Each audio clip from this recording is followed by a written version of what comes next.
눈꺼풀 피부가 두꺼운 분들은 하지 않는 것이 좋습니다. 안녕하세요. 스케치 성형외과 정현웅 원장입니다. 오늘은 눈 주변 안티에이징 대표 수술 3가지인 눈썹 거상, 상안검, 하안검에 대해 이야기하는 시간을 가져보겠습니다. 위쪽 눈꺼풀이 처져서 고민하시는 분들이 많이 하는 수술이 눈썹 거상, 상안검이고요. 아래쪽 눈꺼풀이 처지고 나이 들어 보여서 하는 수술이 하안검 수술입니다. 이 수술들은 미용적인 목적뿐만 아니라 불편함을 개선하는 기능적인 목적을 함께 가지고 있습니다. 눈꺼풀이 처지면 피곤해 보이고 나이 들어 보이기 때문에 이런 점을 개선하는 미용 수술이기도 하고요. 처진 피부 때문에 앞을 보는데 어려움이 있거나 피부가 짓무르는 등의 여러 가지 불편함을 개선하는 수술이기도 합니다. 대표적인 안티에이징 수술로 꼽히는 3가지 수술도 각각 차이점이 있습니다. 눈썹 거상술은 처진 눈꺼풀 피부를 눈썹 라인을 따라 절개를 하고 제거하고 당겨줍니다. 본래의 쌍꺼풀이나 눈동자 주변의 피부를 건드리지 않기 때문에 눈매가 변하지 않는다는 장점이 있습니다. 상안검은 늘어진 조직을 쌍꺼풀 부분에서 제거하여 눈매를 더 또렷하고 젊어 보이게 하는 수술입니다. 20, 30대에서 많이 하시는 쌍꺼풀 수술과 같은 수술이라고 생각하시면 되는데, 쌍꺼풀 수술과 상안검 수술의 차이점은 상안검 수술을 받으시는 분들의 연령이 높기 때문에 피부 처짐이 많고, 이것을 개선하기 위해 피부 제거를 보다 넓은 범위에서 한다는 것입니다. 눈썹 거상술보다 눈꺼풀 처짐을 적극적으로 해결하기 때문에 개선 효과가 크고 눈매 변화를 얻을 수 있습니다. 눈 아래쪽은 특히나 피부가 얇으면서 조금의 주름도 잘 보이는 부위이기 때문에 노화가 빨리 드러납니다. 보통 피부 처짐, 주름, 지방 돌출로 고민을 많이 하시는데요. 이런 부분을 해결하는 수술이 바로 하안검 수술입니다. 눈밑 수술의 대표적인 수술인 눈밑 지방 재배치 수술과 차이점을 많이 물어보시는데, 절개를 하기 때문에 절개 부위를 통해서 피부 제거와 리프팅 효과를 함께 얻을 수 있다는 장점이 있습니다.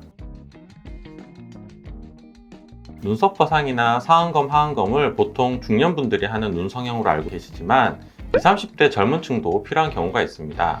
특히 눈썹 거상술의 경우 눈꺼풀이 두툼해서 쌍꺼풀 수술을 했을 때 소세지 모양을 피할 수 없는 분이나 쌍꺼풀 수술을 했는데 피부 처짐이 남아있지만 쌍꺼풀 재수술은 하기 싫은 분들에게 권할 수 있는 수술입니다. 항상 말씀드리는 출혈, 염증, 멍, 붓기, 수술 자국에 대해 이야기하는 것보다 각 수술의 단점을 말씀드리는 게 좋을 것 같은데요. 각 수술의 단점을 들어보시면 수술 선택에 더 도움이 될 것 같습니다. 눈썹 거상술의 장점이자 단점은 자연스럽다는 것입니다. 그래서 수술을 통해 눈매에 큰 변화를 원하시는 경우 실망하실 수 있습니다.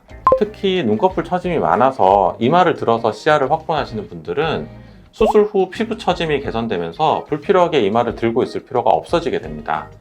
그러면 자연스럽게 이마주름이 펴지고 눈뜨기가 편해지는데요.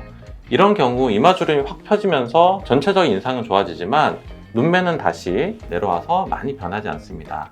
주변에서 덜 알아봐줘서 섭섭하다는 분들이 가끔 계세요. 상안검의 단점은 눈매가 사나워 보일 수 있다는 점인데요.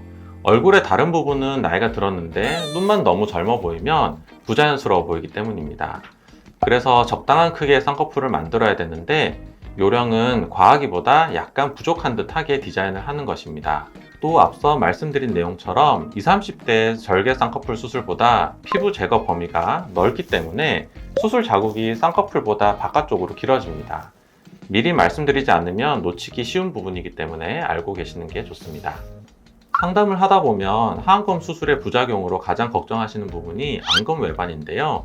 눈꺼풀이 바깥으로 뒤집어지는 안검 외반은 피부를 팽팽하게 하는 과정에서 자연스럽게 생길 수밖에 없습니다. 그래서 이것을 예방하기 위해 여러 가지 방법을 동원하는데요. 속살을 리프팅하면서 받쳐주고 피부 제거는 필요한 양의 80% 정도만 제거하는 식으로 부작용을 예방합니다. 이 과정에서 생기는 단점이 몇 가지 있습니다. 눈밑 주름이 100% 제거되지 않는다는 점과 리프팅한 부분이 일정 기간 도드라질 수 있다는 점입니다. 수술 전 항상 설명드리는 부분인데 많이 알아보고 오신 분들도 처음 듣는다고 하시는 분들이 많아 말씀드렸습니다. 눈썹 거상술은 눈꺼풀 처짐이 있는데 특히 바깥쪽 부분이 처져 있는 분, 같은 이유로 눈꺼풀 바깥쪽 피부가 짓물러서 불편하신 분, 눈꺼풀 처짐 개선을 원하시는데 본인의 눈매 변화를 최소화하고 자연스러운 모습을 원하시는 분들께 추천할 수 있습니다.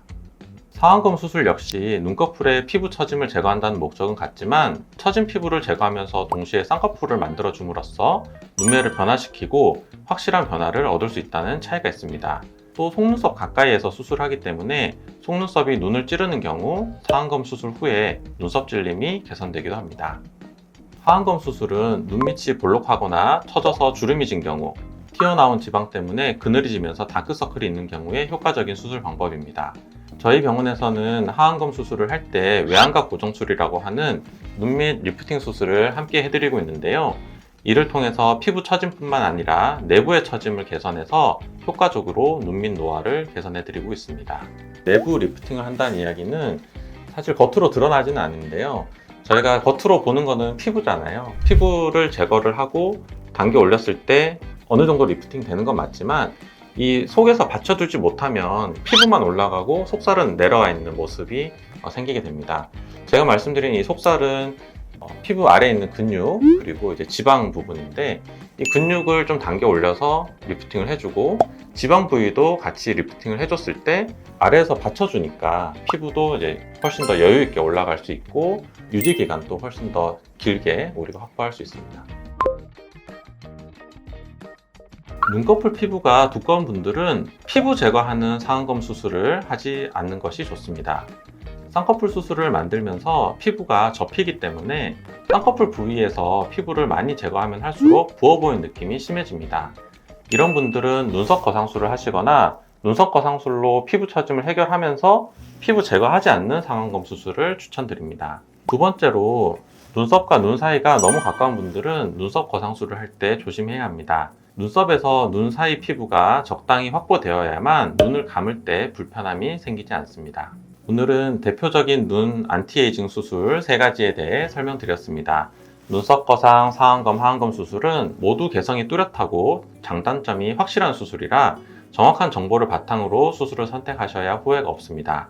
자가 진단을 통해 수술 필요 여부를 판단해 보시고 보다 정확한 판단을 원하시는 경우 성형외과 전문의의 진단을 받아보시는 것을 추천합니다. 이제까지 스케치 성형외과 정현호 원장이었습니다. 감사합니다.